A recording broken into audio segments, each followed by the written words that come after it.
খাদ্য নিরাপত্তা নিশ্চিতকরণে আমরা দেখছিলাম খাদ্য সংরক্ষণ পদ্ধতি। খাদ্য সংরক্ষণ পদ্ধতির মধ্যে এক নম্বর প্রিজারভেটিভস, এরপর হচ্ছে শুষ্ককরণ এবং হিমায়ন। তো এখন আমরা প্রিজারভেটিভসটা দেখব। তো প্রিজারভেটিভস জিনিসটা কি? প্রিজারভেটিভস হচ্ছে একটা কেমিক্যাল রাসায়নিক দ্রব্য, যেটা দিলে জীবাণুমুক্ত হয়, পচনক্রিয়া রোধ হয়, খাদ্য সংরক্ষিত থাকে। তার মানে এই কথাটাই আমরা সংজ্ঞাতে লিখব। প্রিজারভেটিভসের সংজ্ঞা পরীক্ষা আসে।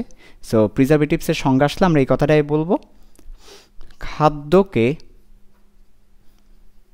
জীবাণুমুক্ত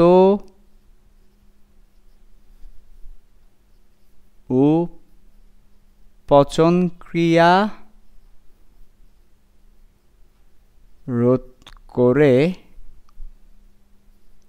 দীর্ঘদিন একটা শব্দ আমরা যুক্ত করব, কারণ আমরা প্রিজারভেটিভস ব্যবহার করে থাকি দীর্ঘদিন সংরক্ষণের জন্য। দীর্ঘদিন সংরক্ষণের জন্য খাদ্যের সাথে প্রিজারভেটিভস খুবই অল্প, শুধু অল্প না, খুব অল্প, অর্থাৎ 0.1 গ্রাম ওরকম, খুব অল্প পরিমাণ যে রাসায়নিক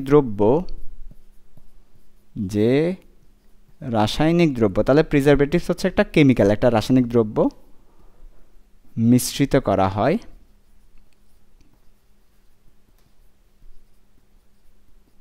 বা যোগ করা হয়, যদি মিশ্রিত ভালো না লাগে যোগ লেখো, যোগ করা হয়, তাকে প্রিজারভেটিভস বলে। সো এই হচ্ছে প্রিজারভেটিভসের সংজ্ঞা। খাদ্যকে জীবাণুমুক্ত ও পচনক্রিয়া রোধ করে দীর্ঘদিন সংরক্ষণের জন্য খাদ্যের সাথে খুব অল্প পরিমাণ যে রাসায়নিক দ্রব্যটা যোগ করা হয়। তার মানে খাদ্যকে আমি জীবাণুমুক্ত এবং পচনক্রিয়া রোধ করতে চাচ্ছি, এতে খাদ্যের সাথে অল্প পরিমাণ যেটা দিব সেটা হচ্ছে প্রিজারভেটিভস। প্রিজারভেটিভস দুই প্রকার, একটা হচ্ছে প্রাকৃতিক, একটা হচ্ছে কোনো আমরা রাসায়নিকভাবে না, একেবারে প্রাকৃতিক, আর একটা হচ্ছে আমাদের রাসায়নিক। তো আমরা বেসিক্যালি প্রিজারভেটিভস বলতে প্রাকৃতিকটাকে বলে থাকি না, আমরা রাসায়নিকটাকেই বলে থাকি।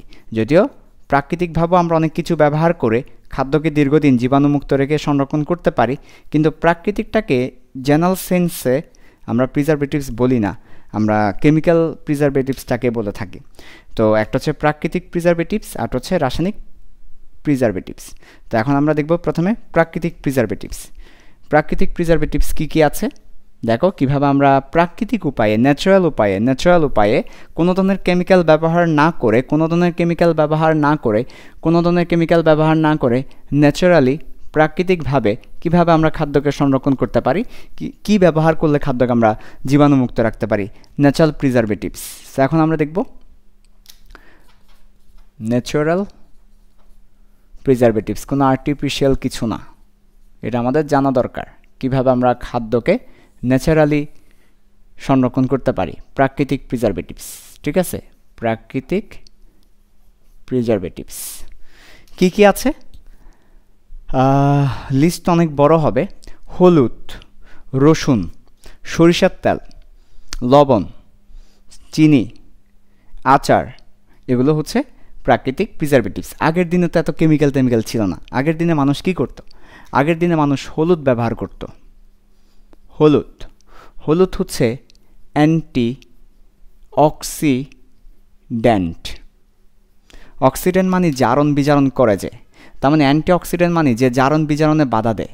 তার মানে হলুদ যেটা করে সেটা হচ্ছে জীবাণু, আমরা জীবাণু না বলে এনজাইমের জারণ বিজারণ কি আছে না, একটু আগে লিখে দিয়েছিলাম, খাদ্য পচন হয় এনজাইমের জারণ ক্রিয়ার কারণে। ওই জারণ ক্রিয়া কি করে? নষ্ট করে। সে এনজাইমের জারণ ক্রিয়া নষ্ট করলে খাবার আর পচন হবে না। তো এই জারণ ক্রিয়া, অক্সিডেন্ট মানে জারণ, আর অ্যান্টিঅক্সিডেন্ট মানে জারণ ক্রিয়াকে বিপরীত করে, নষ্ট করে, অ্যান্টিঅক্সিডেন্ট। সো হলুদ, আমরা যে হলুদ ব্যবহার করে থাকি, হলুদের কাজ হচ্ছে এটা। তো আগের দিনে আচার নিত না মানুষজন, আচার, বড়ই আচার, জলপাই আচার, বিভিন্ন আচার নিত, ওইখানে দেখা যেত হলুদ ব্যবহার করতো। তো হলুদ ব্যবহার করার কারণ হচ্ছে যেহেতু আচারটা দীর্ঘদিন রাখবো, দীর্ঘদিন আচারটা রেখে রেখে খাবে, সেই জন্য আমরা হলুদ ব্যবহার করি। এরপর মেরিনেট করার সময় আমরা অনেক সময় হলুদ দিই, হলুদ আমরা অনেক জায়গায় দিই, তোমরা ভালো বলতে পারবে। সো হলুদ এটা হচ্ছে অ্যান্টিঅক্সিডেন্ট, এনজাইমের জারণক্রিয়া নষ্ট করে দেয়। 2 নাম্বার রসুন। রসুনও হচ্ছে আমার প্রাকৃতিক প্রিজারভেটিভস, সেটাও কিন্তু খাবার জীবাণু মুক্ত রাখে। তারপর হচ্ছে সরিষার তেল। সরিষার তেলের মধ্যে জীবাণু কি করতে পারে না, সরিষার তেল এরা খাদ্যকে জীবাণু থেকে সংরক্ষণ করে থাকে। 4 নাম্বার এই লবণ, লবণের দ্রবণ, নট লবণ, লবণের দ্রবণ, লবণের দ্রবণ এটা খুবই ফেমাস এবং খুবই ইউজড, এটা খুবই ফেমাস পদ্ধতি লবণের দ্রবণ, এবং সবচেয়ে বেশি ব্যবহার করা হয়। যেমন আমরা দেখবা যে ইলিশ মাছ বা বিভিন্ন মাছের ওখানে গেলে দেখবা বরফ দিয়ে মাছকে রাখা হয়, সাথে মাছ কেটে কেটে লবণ ঢুকায় দেওয়া হয়।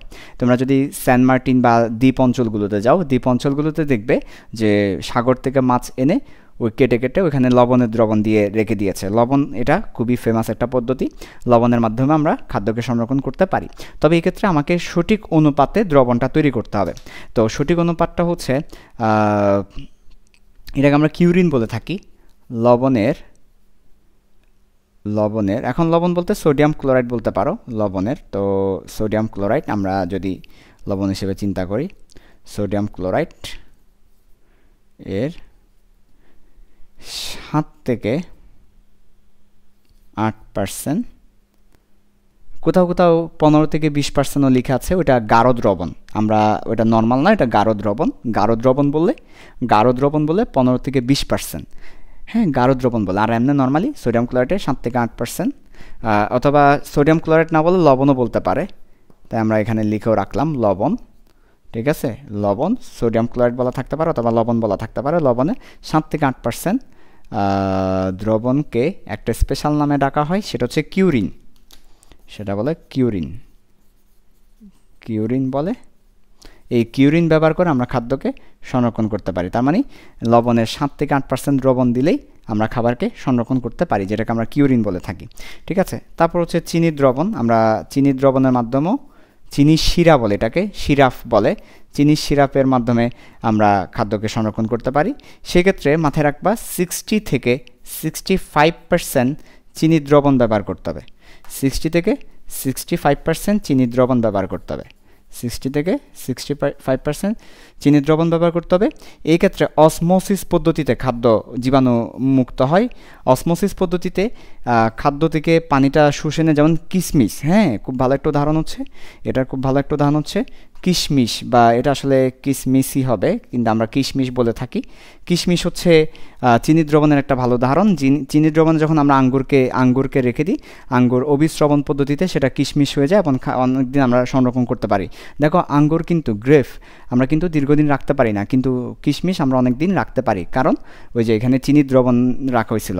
ফলে চিনির দ্রবণে রাখার ফলে অসমোসিস পদ্ধতিতে, অবিশ্রবণ পদ্ধতিতে ওই আঙ্গুর থেকে পানিটা সে কী করে, শোষণ করে নেয়।